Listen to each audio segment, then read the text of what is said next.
चुनाव जीतने के लिए, अपनी राजनीति को सत्ता तक पहुंचाने के लिए जो रास्ता अख्तियार किया, जिस तरीके से अपनी चुस्त दुरुस्त व्यवस्था की बंदोबस्त किया, संगठन के स्तर पर, प्रचार के स्तर पर, अपने लीडर को लोगों के बीच में सही तरीके से स्टैब्लिश करने के स्तर पर जो सफलताएं हैं, कामयाबियां सरकार की, उसको लोगों के बीच में पहुंचाने के लिहाज से, यह सब कुछ जो है बिल्कुल नया है। हिंदुस्तान की राजनीति में बीजेपी ने एक अलग तरह से चुनाव प्रबंधन किया है और अपनी सरकारों के बारे में लोगों के बीच में जानकारी पहुंचाने की जो कोशिश की है, उसका मुकाबला आप वैसे नहीं कर सकते जब तक आप इस स्तर पर आकर के और इतनी मेहनत के साथ, मशक्कत के साथ आप खुद खड़ा नहीं होते हैं। बहुत मुश्किल काम है।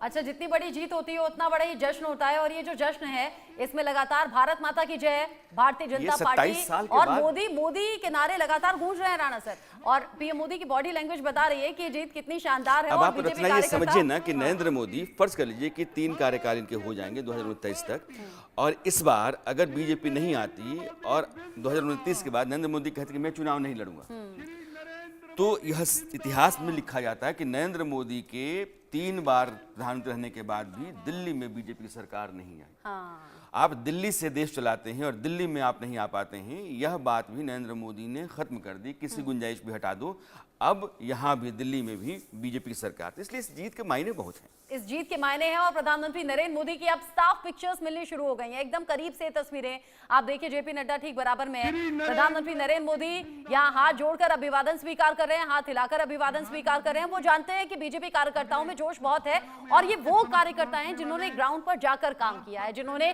डोर टू डोर जाकर कैंपेन किया है, जिन्होंने लोगों के बीच में जाकर वोट जुटाए हैं, और जो सबसे बड़ा चेहरा है प्रधानमंत्री नरेंद्र मोदी, उनके नाम पर विश्वास किया दिल्ली की जनता ने। विपिन शर्मा जी। देखिए, इसमें कोई दो राय नहीं है कि प्रधानमंत्री नरेंद्र मोदी का करिश्मा बरकरार है। भले ही 2024 का जो लोकसभा का चुनाव रहा, 240 पे भाजपा सिमट गई, और जो नारे दिए थे कि अब की बार 400 पार, ऐसा नहीं हुआ, लेकिन जो ये 3 राज्यों में जीत दर्ज करी है, और उसको बिल्कुल निस्संदेह कह सकते हैं मार्वलस कमबैक हुआ है भाजपा का। साथ साथ ये जो अमित शाह जी पे भी बातें हो रही थी, तो वो भी आज ये साबित हो गया है कि 21वीं सदी के चाणक्य हैं। और जरूरी बात, क्योंकि ये दोनों जो व्यक्ति हैं, इन्हीं के कारण आज ये जश्न मुमकिन हुआ है 27 साल बाद। तस्वीरें देख तो रहे हैं, एक बार सुनते भी हैं। फुल एम्बियंस सुनवाया जाए किस तरीके से वहां मोदी के नारे लगे। श्री नरेंद्र मोदी जिंदाबाद, श्री नरेंद्र मोदी जिंदाबाद, मोदी मोदी मोदी। बोले जी, मोदी के नारे लग रहे हैं। यहाँ भारत माता की जय के नारों के साथ में शुरुआत हो गई है। मोदी है तो मुमकिन है, ये बीजेपी का नारा है, और मोदी है तभी आम आदमी पार्टी के बड़े धुरंधर हार गए, जिनकी उम्मीद भी नहीं थी। निश्चित तौर पर मोदी जी को इसका श्रेय जाएगा, और अभी से श्रेय नहीं जाएगा। 2014 से मैं मोदी जी को देख रही हूँ। मैं जिस प्रदेश से आती हूँ वहीं से मोदी जी लगातार सांसद रहे, वाराणसी से। तो जिस प्रकार से उन्होंने चुनावों को लिया है, और जिस प्रकार से मैं भारतीय जनता पार्टी की यहाँ पर एक तारीफ करना चाहूंगी कि एक चुनाव खत्म होता है, जैसे कि राजन जी ने बोला कि अब वो बिहार पर फोकस करेंगे, फिर उत्तर प्रदेश का चुनाव आ जाएगा। तो भारतीय जनता पार्टी 24/7 चुनावी मोड में ही रहती है। वो चुनाव को, एक चुनाव खत्म होता है तो उसके और भी जो अन्य पार्टियां हैं, वो एक चुनाव के बाद थोड़ी आह्लादित हो जाती हैं, आनंदित हो जाती हैं अगर उनको जीत मिल जाती है थोड़ी बहुत।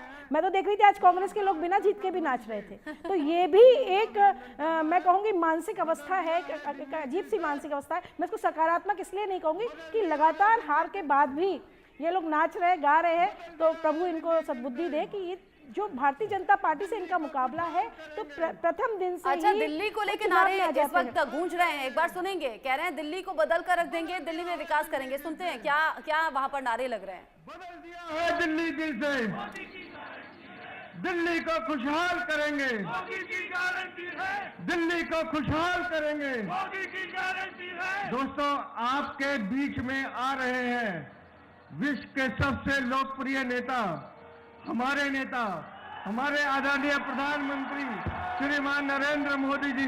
जोरदार तालियों से अभिनंदन कीजिए, जोरदार तालियों से अभिनंदन कीजिए। मोदी मोदी मोदी। लोकप्रिय नेता कहकर यहाँ परिचय करवाया गया है और मोदी तो किसी परिचय के मोहताज नहीं है। जो बाइडेन जैसे बड़े लीडर भी जब उनका ऑटोग्राफ मांगे तो लोकप्रियता का अंदाजा यूं भी लगाया जा सकता है। दिल्ली के लोगों ने जैसे एकदम दिल से भरोसा किया बीजेपी पर, 27 साल का सूखा खत्म कर दिया। इसमें कोई दो राय है नहीं। नरेंद्र मोदी दुनिया के लोकप्रिय नेता आप इस लिहाज से भी कह सकती हैं कि 140 करोड़ की आबादी तो हिंदुस्तान की ही है, तो चीन से आगे आप आबादी के लिहाज से निकल गई हैं। और नरेंद्र मोदी के चाहने वालों की बड़ी तादाद हिंदुस्तान के बाहर भी है, उन्होंने अपनी जगह बनाई है। मुस्लिम देशों के बारे में भी मैं कई बार कहता हूं कि मुस्लिम देशों में जितने भी बड़े देश हैं उन सबों ने अपना सबसे बड़ा नागरिक सम्मान नरेंद्र मोदी को दिया। तो नरेंद्र मोदी उस लिहाज से दुनिया के सबसे लोकप्रिय नेताओं में तो हैं ही। और हिंदुस्तान में आज की तारीख में कोई मुकाबला नहीं है। अभी भी उन्होंने, एक बहुत बड़ी बात है कि 2014 में जो नेता अपनी साख के साथ आया, 2025 में आज उसी साख के साथ वो मैदान में है। और इतने समय तक एक आदमी अपनी साख बना करके, लोगों का भरोसा जीत करके, अपनी काबिलियत लगातार साबित करके और अपनी पार्टी को उसी रफ्तार में लगातार 24 घंटे के मोड में लेकर के चल रहा है, ये अपने आप में किसी अचरज से कम नहीं है। और बहुत सारी पार्टियों के लिए और राजनीति करने वाले लोगों के लिए अपने आप में एक मिसाल है और नसीहत भी है कि आपको ऐसा करना राणा चाहिए। सर, अब थोड़ी देर बाद तो पीएम मोदी बोलना शुरू हो जाएंगे। एक और बात मैं बतौर पत्रकार भी आपसे पूछना चाहूंगी, आप हमारे भी सीनियर हैं और 27 साल बाद ये सूखा खत्म हुआ है, तो 27 साल पहले क्या था उसके बारे में शायद मैं एनालाइज ना कर पाऊं। अब ये बताइए, क्या राम मंदिर का भी फायदा दिल्ली में हो गया? क्या महाकुंभ को लेकर भी लोग प्रभावित हो गए जो दिल्ली में फायदा हो गया? और बजट जिसमें मिडिल क्लास को बहुत बड़ी छूट मिली, क्या उसका भी असर दिल्ली में देखा गया?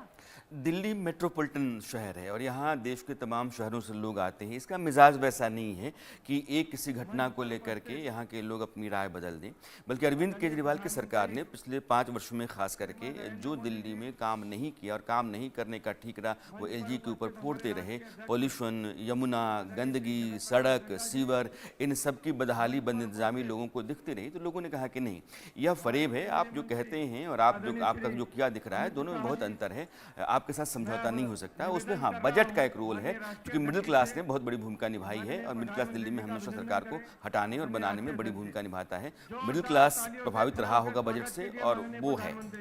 अब ये जेपी नड्डा के जरिए प्रधानमंत्री नरेंद्र मोदी का स्वागत किया जा रहा है, एक बार सुनेंगे। मैं निवेदन कर रहा हूं हमारे दिल्ली के चुनाव प्रभारी और राष्ट्रीय उपाध्यक्ष आदरणीय वैजयंत जय पांडा जी, आदरणीय अलका जी और हमारे महामंत्री विष्णु मित्तल जी,